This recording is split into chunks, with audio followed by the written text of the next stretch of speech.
제가 그 국회 사무처로부터 자료를 요구해서 받았습니다. 여러분들 제가 아까 숫자를 좀 읽었었던 것 같은데 한번 보시면요. 이 지금 많은 그 이제 우리 국회에 오래 출입하신 언론인들은 아실 텐데 출입을 얼마 안 하신 언론인들은 국회에서 표결이라는 것이 일상화되어 있는 것이 당연한 거라고 생각하실 겁니다.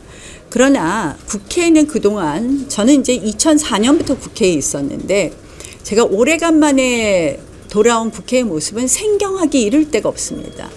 예전에는 소위원회에서조차도 한 명의 의원이라도 그 법안에 반대를 하면 계속 심사로 그 법안을 다음 회기로 또는 다음 회의로 넘겼지 바로 표결하지 않았습니다. 근데 지금 22대 국회는 표결이 일상화되었습니다. 그래서 제가 자료를 한번 요구했습니다. 이제 여러분들 보시면 이 예전에는 그래서 이게 여야가 웬만하면 이렇게 끝까지 노력을 하다가 정말 여당과 야당이 사실은 도저히 합의할 수 없는 그런 법안들이 있습니다. 그럴 때 소위 예전에 동물국회 물리력을 쓸 때는 일종의 강행 통과를 물리력을 통해서 합니다. 뭐 의장석을 먼저 점거한다든지 우리가 여러 가지 형태의 물리적 통과를 합니다. 그런데 이 물리력을 쓰는 것에 대한 국민의 비난이 일면서 국회 선진화법을 통과시켜서 물리력은 쓰지 말자. 그런데 그러면 그냥 마냥 반대하고 다른 당이 합의를 하지 않아서 안건을 상정하지 못하고 통과시키지를 못하면 어떻게 하냐 해서 나온 것이 국회 선진화법의 패스트트랙 제도입니다. 그런데 이 패스트트랙 제도도 사실은 제가 이제 패스트트랙에 대해서 설명을 하면 또 달리 긴 이야기가 되는데요. 패스트트랙 제도도 민주당이 그것을 악용하기 시작했습니다. 그게 무슨 말씀이냐? 상임위에서 120일, 법사위에서 90일, 본회의에 60일에 표결을 해야 된다는 규정을 120일, 90일, 60일이라는 것을 숙려기간으로 해석해야 됨에도 불구하고 상임위에 패스트트랙 안건을 올리면 바로 통과를 시키고 120일이 아니라 바로 하루 만에 뭐 이런 식의 통과를 했습니다. 저는 이것도 국회법 취지를 억지로 해석한 거라고 반대로 해석한 거라고 생각하는데요. 여러분 그래서 이 한마디로 동물국회 때는 뭐 의사당을 점거하고 이런 것이 강행 통과로만 생각을 하셨지만 그것이 왜냐하면 단독으로 일종의 합의 없이 단독으로 안건을 상정하고 이런 것.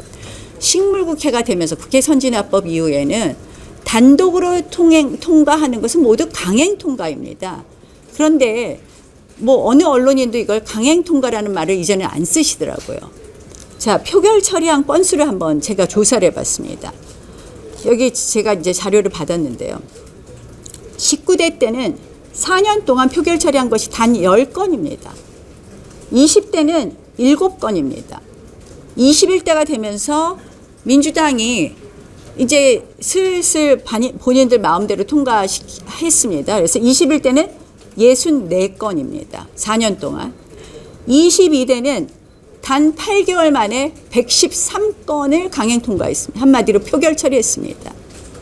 저는 이거는 제가 정말 의회주의자로서 의회의 가장 중요한 이 합의제라는 것을 완전히 붕괴시키는 것이다. 제가 엊그저께 헌법재판소 가서 정청래 의원이 어느 헌법국회법에도 합의라는 말은 없고 합의제라는 것은 국회 원칙이 아니다. 헌법 49조에 따라서 다수결이 헌법의 명령이라고 했습니다. 그렇죠. 의결 정족수는 다수결입니다. 2분의 1, 2분의 1. 그러나 그것은 합의를 하고 마지막에 표결 요건을 말하는 거지 다수결 만능을 이야기하는 것이 아닙니다. 헌법재판소의 판례도 잘 읽으면 무슨 얘기냐? 국회의 다수결 원리라는 것은 불가피한 경우에 다수결 원리에 따른다. 그 불가피성은 뭐냐? 소수당의 의사를 충분히 표시하고 충분한 토론이 됐는데도 불가피할 경우에는 다수결의 원리지 무조건적인 다수결 원리를 헌법재판소에 인정하지 않고 있습니다. 그런데 제가 오늘 마은혁 헌법재판관에 대한 권한쟁의 심판 결정을 보면서 깜짝 놀란 것이 두 가지 국회의 표결에 대해서 절대적 효력을 인정해 줬습니다. 뭐냐? 마은혁 임명 선출안이 어쨌든 국회 본회의를 통과했다. 그 다음에 마은혁 임명 선출 촉구 결의안이 국회에서 통과했다. 이 두 가지를 절대적 효력을 인정했습니다. 그러나 여러분들 아시다시피 마은혁 임명 선출안도 우리 당과 아무런 합의 없이 일방적으로 올린 안건이었습니다. 일방적으로 표결했습니다. 마은혁 임명 선출 촉구 결의안도 역시 일방적으로 올리고 일방적으로 표결했습니다. 저희는 내용도 몰랐습니다. 그러니까 어떤 소수당과 합의나 토론이나 이런 의사표시가 없었던 것입니다. 그래서 저는 이 헌법재판소가 어떻게 보면은 국회의 이 프로세스를 모르다 보니까 이런 판결을 했는데 헌법재판소의 이런 결정은 결국 민주당의 의회 독재를 묵인하고 조장하고 방조하는 것이다. 그리고 이렇게 되면 국회는 한 석이라도 많은 그런 당의 일당에 의해서 마음대로 운영이 된다. 그러면 국회의 본래의 기능, 갈등을 조정하고 통합하는 그 기능은 아예 사라져 버린다. 이것은 결국 무엇이 되느냐? 국민의 소수의 의견은 무시되는 국민의 피해로 올 것이라는 말씀을 드립니다. 장황하게 말씀드렸는데 궁금한 거 있으면 말씀해 주세요. 근데 일각에서는 이 당에서 마은혁 후보자 임명 안 해도 된다라고 주장하는 게 헌재 판단에 불복하는 것처럼 비춰진다는 의견 나옵니다. 마은혁 후보 임명을 해야 된다 안 해야 된다를 저는 말씀드린 게 아니라 오늘 헌법재판소 결정에 대한 이 결정에 대한 우려를 말씀을 드리고요. 그 결정은 결국 옳은 결정이 아니다라는 말씀을 드립니다. 승복 여부는 그 다음의 문제입니다. 헌법재판소 결정에 대한 비판입니다. 승복은 해야 된다고 보시나요? 헌법재판소 결정에 지금 문제점을 지적하고 있습니다. 그러면 혹시 헌재 결정 관련해서 뭐 탄원서 내신다든가 할 계획이 있어요? 대통령 헌재 결정과 관련돼서요. 마은혁 마은혁 후보 건은 이미 끝났기 때문에 말씀드릴 수가 없어요. 다른 사항 하나 좀 드리겠습니다. 월요일 날 그 의원님께서 그 야권의 그 특정 정치 편향 언론인들, 정치 패널들의 악의적 가짜뉴스와 생산 유통이 심각한 수준이라면서 박창환 교수하고 외영희 변호사에 대해서 고발하겠다고 말씀드렸는데 고발을 하셨는지. 저희 하나는 고발장을 이미 냈고요. 형사 민사소송을 제기했고 한 건은 아직 고발장은 안 냈나요? 지금 준비하고 있습니다. 네. 박창환 교수. 네. 예. 근데 그게 이제 말하는 과정에서 오류나 이런 두 번을 반복했습니다. 예. YTN과 오전에 YTN, 오후에 연합뉴스TV. 이게 고발까지 할 필요가 있느냐, 이게 먼저 바로잡게 하는 게 먼저가 아니냐. 바로잡기로 YTN 출연하셨을 때 바로 말씀을 드렸는데 연합뉴스TV에 와서 똑같은 말씀을 다시 하기 시작했기 때문에 저희로서는 고발 조치할 수밖에 없었습니다. 그러면 현재 이런 결정에 좀 과정에 문제점들이 있는데 최선호 때 좀 어떻게 하고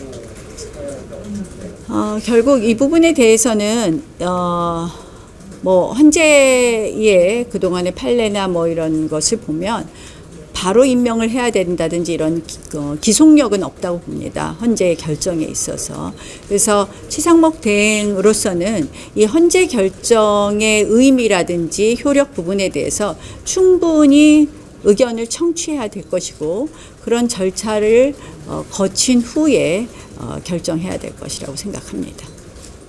국적과 관련해서 중국인 와 관련된 그 발언 때문에 이제 전 그 말을 한 번도 한 적이 없습니다. 제 걸 다시 다 찾아보십시오. 저는 중국인이란 말을 한 적이 없고요. 그래서 찾아보시기 바랍니다. 헌재 그 외국인 채용 막는 오늘은 죄송하지만 지금 다른 헌재 결정에 관한 의회 민주주의에 대한 얘기를 하니까요. 거기에 대해서 물으시려면 조금 이따 물으시든지 조금만 기다려 주시죠. 우리 다른 기자들의 관심사하고 좀 다르신 것 같습니다. 네. 이 정도 하면 될까요? 우리 다른 분들? 뭐 아니 우리 한번 문제를 한번 우리 사회에 나는 이 부분에 대해서 굉장히 우리가 문제 의식을 공유하는 게 굉장히 중요할 것 같다는 생각이 듭니다. 그러니까 헌재가 늘 보면 국회에서 표결이 됐어. 그럼 그 표결은 절대적으로 존중해야 돼. 이렇게 생각을 하는데 그 표결이 단독 표결, 강행 표결이라면 다르게 해석하는 것이 맞다라는 것이고요. 그동안 지금 또 민주당이나 그동안 이제 우리 국회는 부득이한 경우 많은 토론과 많은 뭐 어떻게 보면 의견에 대한 교환이 있은 후 부득이한 경우에 이렇게 단독 표결을 했기 때문에 지금 보여주는 수치가 그렇지 않습니까? 그런데 이렇게 단독 표결을 횡행하는 것은 결국 민주당 의회 독재의 면죄부를 주는 것이다 이렇게 생각을 합니다. 그래서 한번 의회 민주주의에 대해서 우리가 고민을 더 하지 않으면 그것은 다 국민의 피해가 올 거니까 조금 더 심각하게 고민해 주시기 바랍니다. 네, 고맙습니다. 네.